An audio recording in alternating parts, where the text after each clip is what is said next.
ಅದು ಆ ಪ್ಲೇಟ್ ಇದೆ ಅಲ್ವಾ, ಆ ಪ್ಲೇಟ್ ನಾಭಿ ಕೆಳಗಡೆ ಇರೋ ಪ್ಲೇಟು ಅದು ಒಳಗಡೆ ಹೋಗಬೇಕು ಪ್ರತಿ ಒಂದು ಸ್ಟ್ರೋಕ್ಗೆ. ಸೇಮ್ ಟೈಮ್ ಗಾಳಿ ಆಚೆ ಹೋಗಬೇಕು, ಗಾಳಿ ಆಚೆ. That is called the active exhalation ಅಂತಾರೆ. ಆಮೇಲೆ ಬಿಟ್ವೀನ್ ತ್ರೀ ಟೈಮ್ಸ್ ಮಾಡಬೇಕಂತ ಹೇಳಿದ್ದೀನಲ್ವಾ, ಮಧ್ಯದಲ್ಲಿ ಅಂತರ್ಕುಂಭಕಂ ಆಗಬೇಕು. ಈಚ್ ಸೆಷನ್ 20 ಟೈಮ್ಸ್ ಅಂತರ್ಕುಂಭಕಂ ಹೋಗಬೇಕು.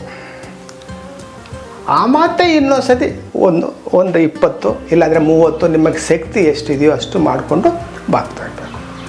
ತೋರಿಸ್ತೀನಿ ಯಾವ ಥರ ಅಂತ ನೋಡಿ. ನೀವು ಉಸಿರು ತೊಗೊಳ್ಳಿ,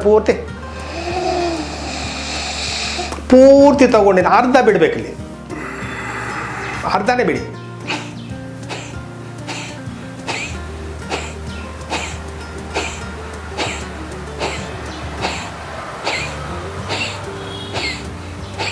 ಈ ಥರ ಅಂತ